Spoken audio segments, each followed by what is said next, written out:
overcoming all obstacles. With just 166 Ks of racing left, the pecking order is established and the racing is uncompromising as ever. The first round of the 2008 ABSA Off-Road Championship in the Western Cape for the Nissan Dealer 400 title is in full swing. And so is Duncan Foss. The Nissan team looking comfortable and on familiar territory. The red and blue brand have always loved this event, and it was showing. Krobler in second and piling on the pace.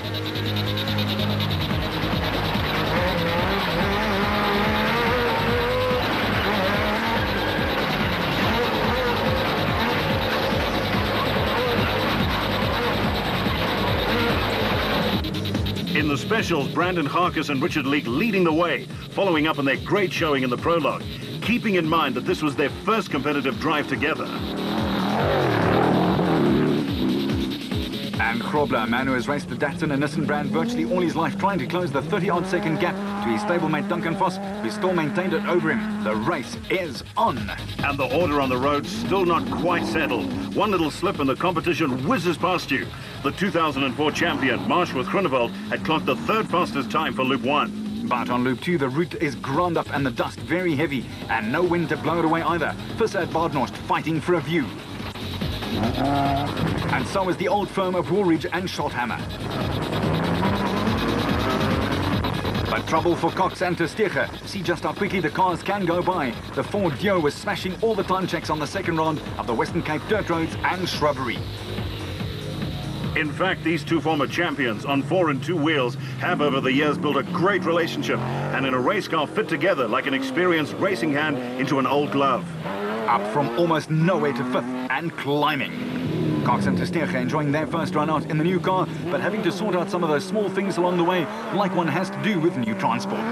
But they had company. Michelin XL's Toyota Hilux 4-litre SB Challenge right behind them. And Berthold and Houghton in the Castrol Toyota were right behind them, with their teammates Cronje and Birkin having lost a few places, but still managing fine.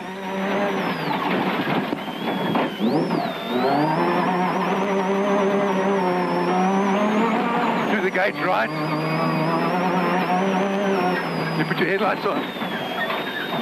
Chris Joplin, if you can read me, your headlights aren't on, over. Headlights aren't on. I did switch them on. Thanks, Robin, they're on now, copy, thank you. What's the problem? I know the whole back is just collapsed. I think the shocks have snapped, over. Not good news for Toyota, but Regents, Whitehouse and Carlson up a half a dozen places and still picking past the field with a fine come-from-behind win. With the brothers Besaidnout keeping the pressure right there in the Adenko back. But the interminable dust was going nowhere. The famous Cape wind had taken the day off, and the fine stuff was just hanging in the air. Foss, though, wasn't hanging around. They were second fastest through all the early checkpoints. And guess who was third quickest? Krobler, still fuming with himself about his stall. He and Moore were piling on the pace and the power. The burly Nissan man is one determined character behind the wheel, that's for sure. The De Brains had also picked up 6 places and were now into the top 6. A blast of a drive delighting the pit crew back at the sports field in Darling and the spectators at the low-level bridge.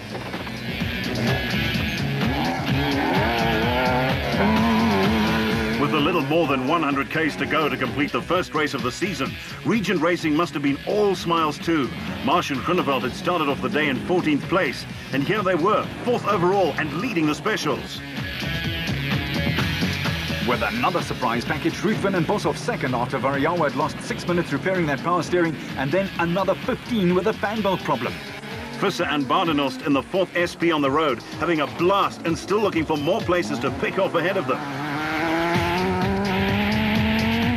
And the Ford Dio, Neil Woolridge and Kenny Schothammer stalking each car in front of them, picking up all the places they'd lost, and then some. It was low flying. Toyota too were piling on the speed as Cronje and Birkin were trying to regain some lost time. And then Cox and Tersteegen hooved it into view in the all-new Motorride SP. They were enjoying the route and its clear markings, but that was a universal feeling throughout the field.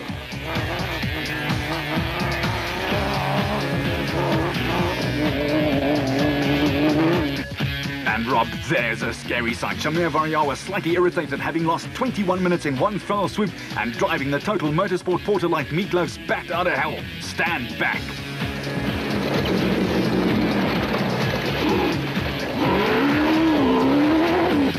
And This spot is where the production cars battled in the loose powder, but not Whitehouse and Carlson, who were just plugging away.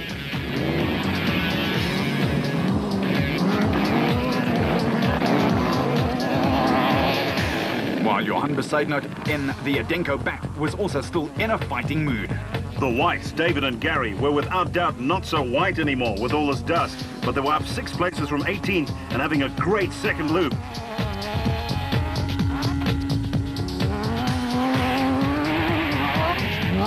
But the dust was ruthless. One slight mistake and you were stuck for a while. Several teams had to help each other out. The brothers Besaidnout needed a rescuer here.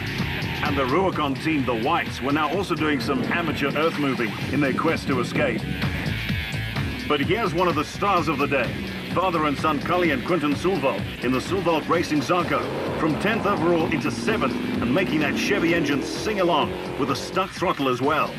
And the family weren't doing badly either. Herman Sulvald and Paul Helberg had a dreadful prologue, but it jumped a massive 47 places to occupy this one. 9th overall and 4th in class. Fontona and Guelpa, the 6 SP on the road, and themselves up from 19th place overall to 10th. That Univate Ford Ranger sounded like it was asking for more. Bez Besaidnout only had 1st and 3rd gear left, but you would never have said so. He and De Bruyn in sublime form and setting the pace in Class B by more than 20 minutes.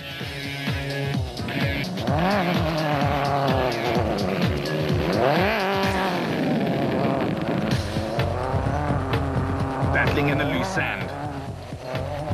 And there were a whole lot of sob stories for the day, none more so than the whites.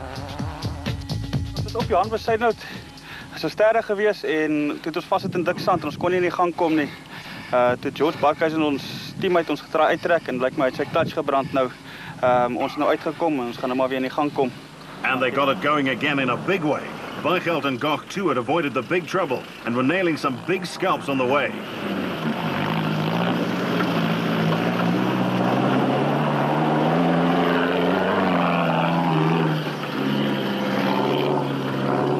With Coetzee Labuschagne and Johan Gerber up from 28th to 19th and pushing hard in Class D.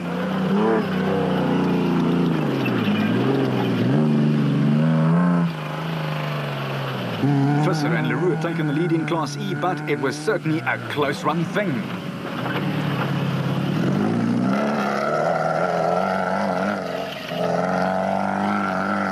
It definitely was a close thing, Arnie, because Thomas Rundle and Brian Roberts in the Barden Tyre Services Nissan Hardbody was just less than 4 minutes back. The race was on here.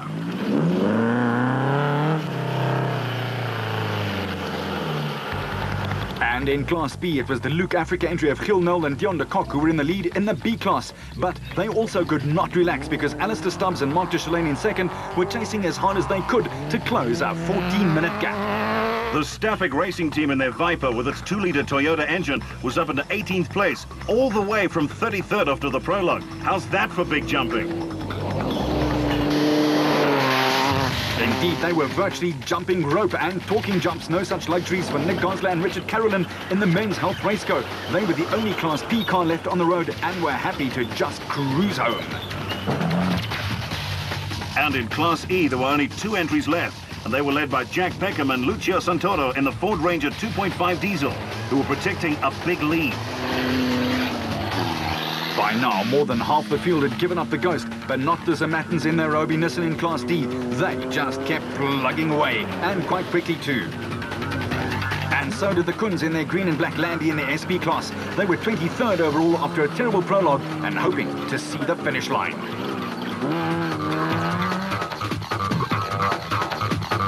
And racing with a proud blue bull on the bonnet, Wynand van der Linde and Sirfi van Schalkwyk in their Toyota Hilux were patiently bringing it home in Class E. Sure, Nas would be proud. Back in Darling, the Nissan celebrations were starting. Duncan Foss clocking 4 hours and 44 minutes, leading the way home. Duncan had a massive 2007 season and seemed to seamlessly pick up where he left off. A perfect drive from the diminutive man with a big heart. Kroble hit the ditch early on in Loop 2 and damaged a wishbone, and that did not help his cause. He and Moore were 36 seconds back. For Foss, a fine win. And for Nissan, a 45th victory since 2001. They are dominant in the sport right now. And Foss was the same. Perfect out there. We had a perfect weekend. It started off on a good note on Thursday when we shook the cars down and they felt really good. And I thought we were going to be in for a good weekend after Thursday. But yes, it was perfect. You know, we didn't have one little bit of drama with the car. It ran perfectly. No funny noises, nothing. Ralphie was great. And Hannes made one mistake. I think he stalled his car on one of the turns and we passed him, and that's the name of the game these days. You cannot make a mistake. It's so competitive. Marsh and Whitehouse celebrated a timely return to form to clinch the special vehicle win just over 5 hours worth of driving for them. With Ruthven and Boshoff second, 34 seconds in arrears. Pretty close, actually. Great start to the season, great start. We've worked really hard, both in the workshop and ourselves, myself and Peter, really worked hard through December and January on our fitness, making sure we can keep our intensity up. Came off a bad year last year, and it's just nice to see everything paying off. It really has. Peter, tell us more about your driver. No, Terence was proper today. He was proper, very few mistakes, lived the intensity. And yeah, I know, it was nerve-wracking at times with Peter chasing us the whole time. But yeah, it was awesome feeling. I'm just glad it's over now. Which really tells you just how hard the darting conditions really were out there. Visser at Badenhorst came home in 4th place in the SP class. Yeah, the day was great for us. Just a pity for the two specials that had that accident this morning. But other than that, we had a great day.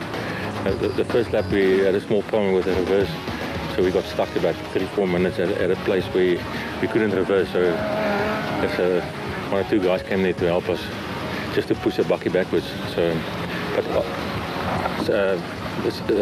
otherwise than that, yesterday we had a great day. Yes, nothing wrong, nothing. The bakkie was excellent. For Woolridge, it was a tough day in the office. Yeah, it's been a good day. It's been a bit of a frustrating day, unfortunately. You know, with the accident this morning, stopping for the fire, that kind of like I lost my concentration completely. I must say, the whole of the first lap, I really battled to sort of get back into the groove. But once we got to the refuel and had something to drink and kind of like focused again, it was quite well. We caught up to Alfie and the other Ford quite quickly, and he very kindly let us past.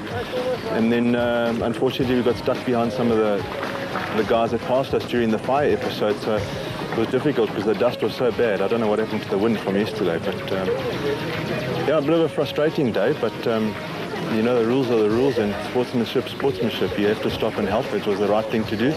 Everyone said, how long did you stop for? I said, I don't know, about 4 or 5 fire extinguishers. I don't know how long that is, but I'm glad. I think the guys are all right. I don't think anyone's seriously hurt, which is the main thing, but to see those two cars completely burnt out like that is terrible. It's a terrible sight.